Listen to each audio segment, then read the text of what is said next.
Me gustaría responder algunas de las preguntas quizá que se hagan con más frecuencia. Ya sabemos que hay una trayectoria ya bastante larga acerca de cuándo será la venida de Jesús, cuándo será el arrebatamiento, cuándo será la resurrección de los muertos. Todas estas preguntas se nos hacen porque hay un verdadero deseo de conocer. Ahora bien, lo que se ha propagado más en los últimos años, décadas, es lo que consideramos la doctrina del arrebatamiento secreto. El arrebatamiento secreto ha sido enseñado por activa y por pasiva, tanto que se ha convertido en una de las doctrinas más aceptadas dentro del mundo evangélico.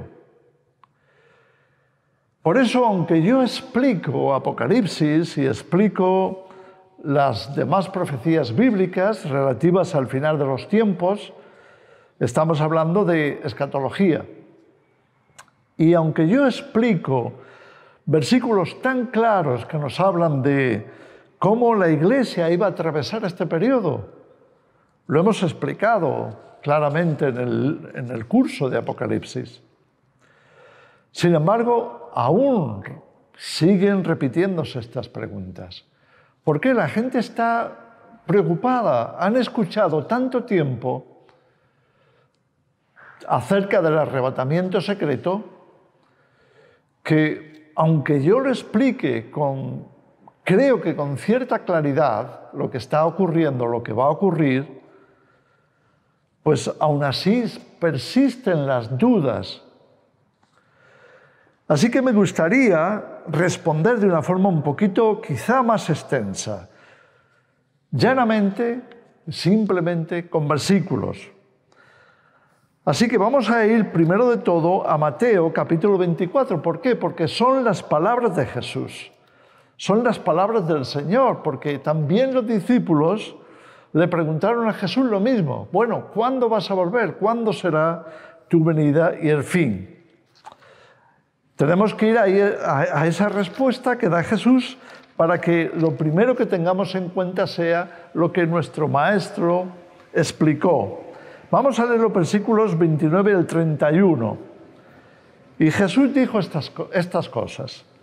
E inmediatamente después de la tribulación de aquellos días, el sol se oscurecerá y la luna no dará su resplandor, las estrellas caerán del cielo y las potencias de los cielos serán conmovidas. Entonces aparecerá la señal del Hijo del Hombre en el cielo, y entonces lamentarán todas las tribus de la tierra y verán al Hijo del Hombre viniendo sobre las nubes del cielo con poder y gran gloria, y enviará a sus ángeles con gran voz de trompeta, y juntarán a sus escogidos de los cuatro vientos, desde un extremo del cielo hasta el otro. Si os fijáis, la primera palabra casi, la primera frase, la primera expresión de Jesús es inmediatamente después de la tribulación de aquellos días. Podemos verlo o podemos pasar de largo esa expresión, pero lo que responde Jesús es inmediatamente después. Cuando vamos a las cartas de Pablo, casi siempre se cita primera de Tesalonicenses capítulo 4, en donde se habla del arrebatamiento y de la resurrección, por supuesto. Ahora bien, cuando vamos a segunda de Tesalonicenses, en el capítulo 2, entonces la pregunta es la misma que hicieron los discípulos. Lo que va a hacer Pablo en este caso es responder a la misma pregunta. Y vamos a ver cómo lo responde. Segunda de Tesalonicenses, capítulo 2. Pero, leo desde el versículo 1, pero con respecto a la venida de nuestro Señor Jesucristo, la misma pregunta de los apóstoles, y nuestra reunión con Él. Os rogamos, hermanos, que no os dejéis mover fácilmente de vuestro modo de pensar, ni os conturbéis, ni por espíritu, ni por palabra, ni por carta, como si fuera nuestra, en el sentido de que el día del Señor está cerca. Nadie os engañe en ninguna manera, porque no vendrá, se refiere a Jesús, sin que antes venga la apostasía y se manifieste el hombre de pecado, el hijo de perdición.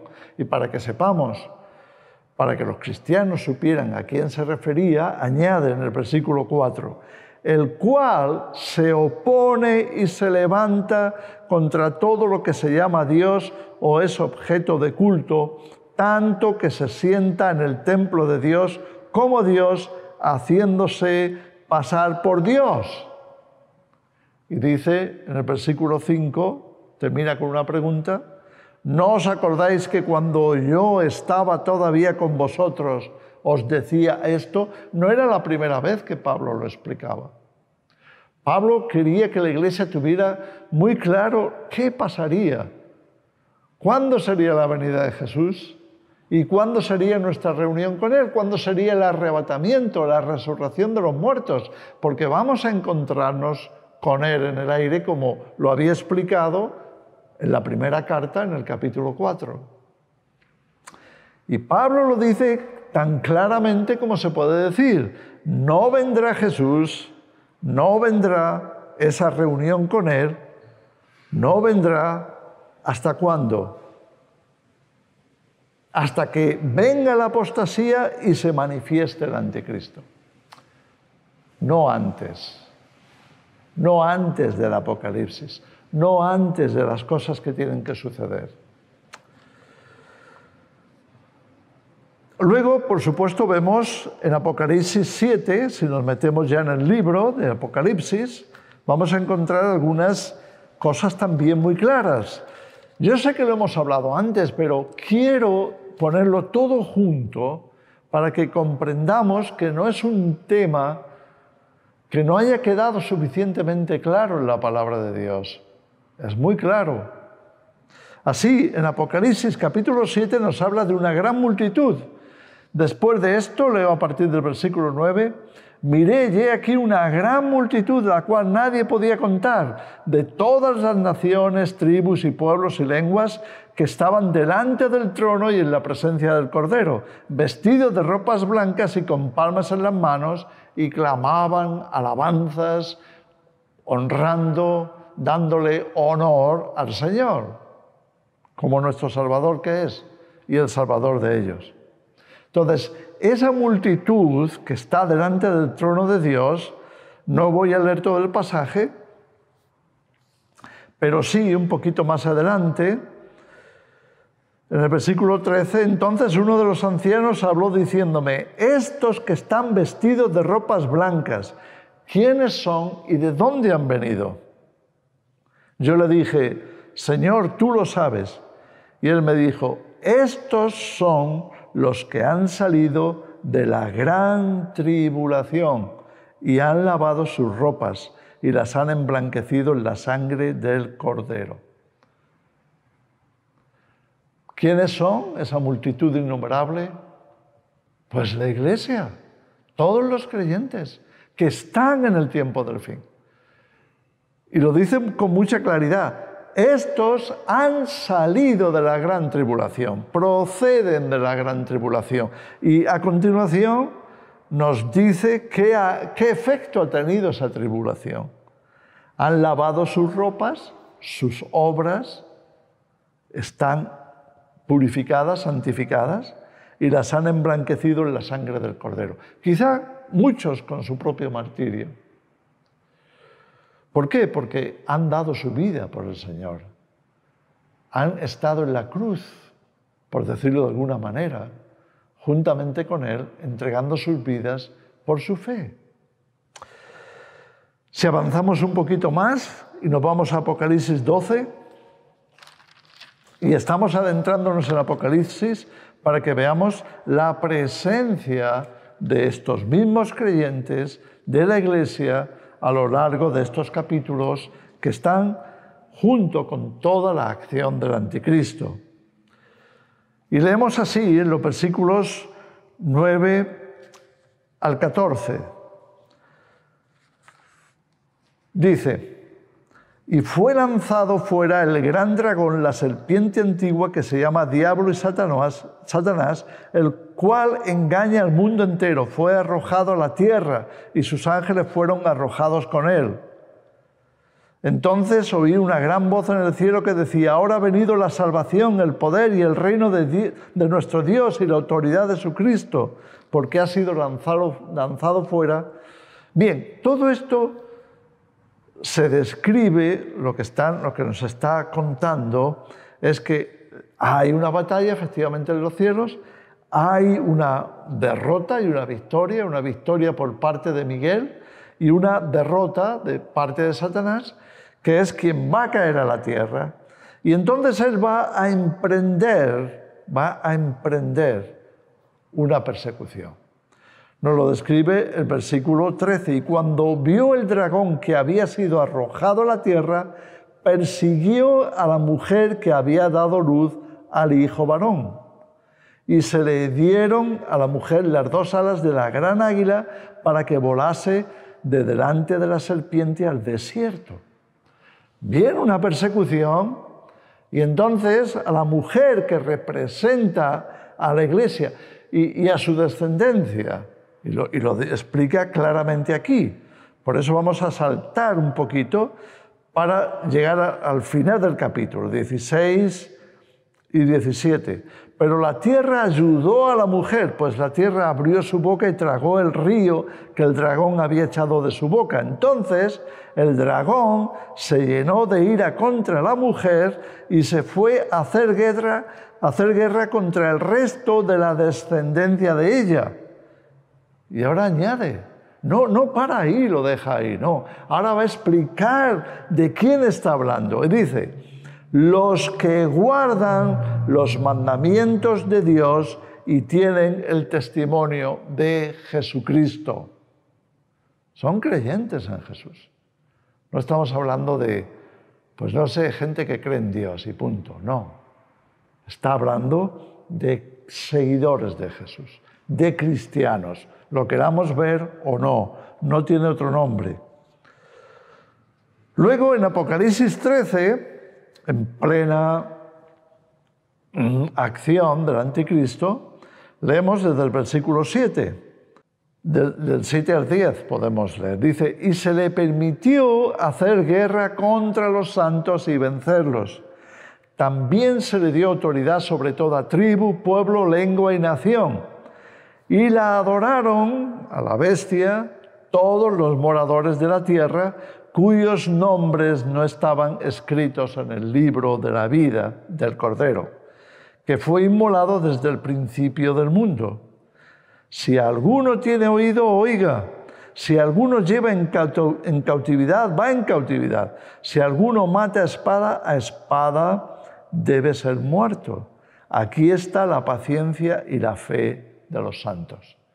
En medio de la persecución del anticristo, está llamando la atención a la Iglesia para decirle: no utilicemos la violencia, porque entonces también seríamos víctimas de lo que nosotros mismos estamos haciendo. Tenemos que tener paciencia y tenemos que confiar en Dios. De nuevo, en el capítulo 14, se nos va a de nuevo meter en el mismo tema de qué pasa con el reinado del anticristo, qué pasa con la marca de la bestia. Dice que el tercer ángel, voy al versículo 9, lo siguió diciendo a gran voz: si alguno adora a la bestia y a su imagen y recibe la marca en su frente o en su mano, él también beberá del vino de la ira de Dios, que ha sido vaciado puro en el cáliz de su ira, y será atormentado con fuego y azufre delante de los santos ángeles y del Cordero. Es una advertencia: cuidado que nadie se ponga la marca de la bestia. Y añade, y el humo de su tormento sube por los siglos de los siglos, y no tienen reposo de día ni de noche los que adoran a la bestia y a su imagen, ni nadie que reciba la marca de su nombre. Y entonces añade, ¿a quién está hablando? ¿Esto para quién es? ¿Es para los ciudadanos del mundo que no creen, que nunca van a leer Apocalipsis? ¿Para quién es este mensaje? Y aquí lo explica. Aquí está la paciencia de los santos, los que guardan los mandamientos de Dios y la fe de Jesús. A estos va dirigido el mensaje. ¿Dónde están los santos? ¿Dónde están los creyentes de la fe de Jesús? Están aquí, cuando se está poniendo la marca de la bestia. Y añade, versículo 13, y oí una voz que desde el cielo me decía, escribe, bienaventurados de aquí en adelante, desde esta advertencia, desde la marca de la bestia, los muertos que mueren en el Señor. Bienaventurados de aquí en adelante los muertos que mueren en el Señor. Y añade, sí, dice el Espíritu, descansarán de sus trabajos porque sus obras con ellos siguen. Entonces, habrá muchos cristianos muriendo. Quizá a nosotros nos toque, porque vamos a estar aquí. Creo que la Escritura es suficientemente clara como para que no haya confusión. En Apocalipsis capítulo 17, 18, cuando se nos habla de la destrucción de Babilonia, leemos así en los versículos 2 al 5, y clamó con voz potente diciendo, ha caído la gran Babilonia, y se ha hecho habitación de demonios, y guarida de todo espíritu inmundo, y albergue de toda ave inmunda y aborrecible, porque todas las naciones han bebido del vino del furor de su fornicación, y los reyes de la tierra han fornicado con ella, y los mercaderes de la tierra se han enriquecido de la potencia de sus deleites. Y otra vez oí una voz del cielo que decía, salid de ella, pueblo mío, para que no seáis partícipes de sus pecados, ni recibáis parte de sus plagas. Estamos hablando, en pleno Apocalipsis, la destrucción, la caída de Babilonia, y cómo Dios llama a su pueblo, salid de ahí, para que no recibáis sus plagas. Vamos a terminar con estas escrituras que están en Daniel capítulo 12, versículos 1 y 2, para que veamos el orden o la secuencia con la que Daniel el profeta, recordamos que Daniel va a asentar muchas de las bases de interpretación de los símbolos proféticos del tiempo del fin, incluido el anticristo y muchas más cosas. Entonces, cuando vamos al libro de Daniel, al capítulo 12, leemos esto. En aquel tiempo se levantará Miguel, ya lo hemos visto en Daniel capítulo 12. Se levantará Miguel, el gran príncipe que está de parte de los hijos de tu pueblo, y será tiempo de angustia cual nunca fue desde que hubo gente hasta entonces. Pero en aquel tiempo será libertado tu pueblo, todos los que se hallen escritos en el libro. Y muchos de los que duermen en el polvo de la tierra serán despertados, unos para vida eterna y otros para vergüenza y confusión perpetua. Así que aquí tenemos, bastante resumido pero claro, el orden de los acontecimientos. Primero está la batalla de Miguel, que vimos en Apocalipsis, la batalla de Miguel, cómo él le arroja a la serpiente, a Satanás, le arroja a la tierra. Luego, ¿qué sucede a continuación? Hay un tiempo de angustia como nunca antes. Hay la gran tribulación. A eso se refería Jesús cuando habló en Mateo 24 de habrá entonces gran tribulación como nunca antes. Daniel ya lo había dicho aquí, cual nunca fue desde que hubo gente hasta entonces. ¿Y qué viene a continuación? ¿Cuál sería el tercer paso?